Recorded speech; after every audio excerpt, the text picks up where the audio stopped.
Quick economics on HDI. So let's explain what HDI is. HDI is a key indicator of human development and economic welfare. It examines three important aspects: life expectancy, education, and income levels. So let's talk about these components. Now, the way it's calculated, you have an overall score between 0 and 1. 1 indicates a very high level of development, and 0 is extremely low. There's no country in the world that has 1 or 0. Okay, it's always between both of the extremes. Now, let's talk about the components.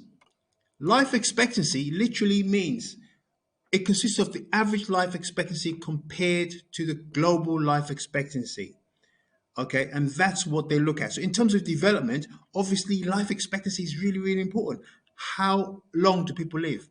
And that talks a lot about the health facilities in that particular country. So a great way of improving development is to increase life expectancy. Another way is education. You look at the mean years, the average number of years of schooling, expected years of schooling, and obviously that will lead to great development in terms of literacy. That will give people access to education, which is one of the great ways of overcoming problems in terms of development.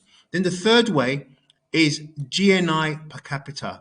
So literally the national income divided by the number of the population. Okay, HDI is a very useful tool for development. However, one criticism is that it's limited. It doesn't cover everything. And that's why you have a variety of other development indicators. I've talked about one of them in my previous video, gender inequality. There's things like infant mortality, a lot of things that will give it a wider idea of what development is. Remember what Sen said, it's a process. It consists of so many different factors. Now, how would you go about this in essay questions? How would you use HDI in a question on growth and development? For example, a question could be evaluate strategies for growth and development. One thing you've got to really understand that growth is completely different from development. Students often lump the two together. They're completely different. You have to be able to separate them. For example, if you're looking for growth outcomes, you're talking about GNI per capita going up. You're talking about increased productivity. Okay?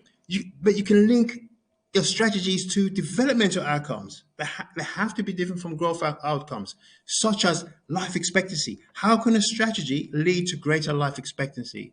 How can a strategy lead to pupils staying longer in schools, achieving greater literacy skills?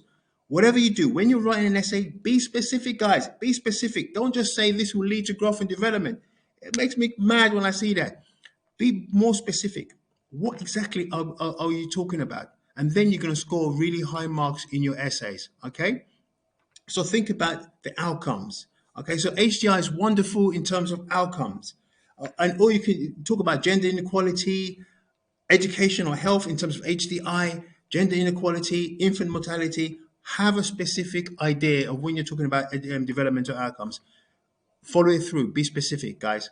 And then you score really, really high marks in these kind of essays. Okay. So hopefully, if this has been useful for you, please like, share, and subscribe. And I'll do a few more of these short videos and show you how you can get maximum marks in your essay writing. Thank you. Bye-bye.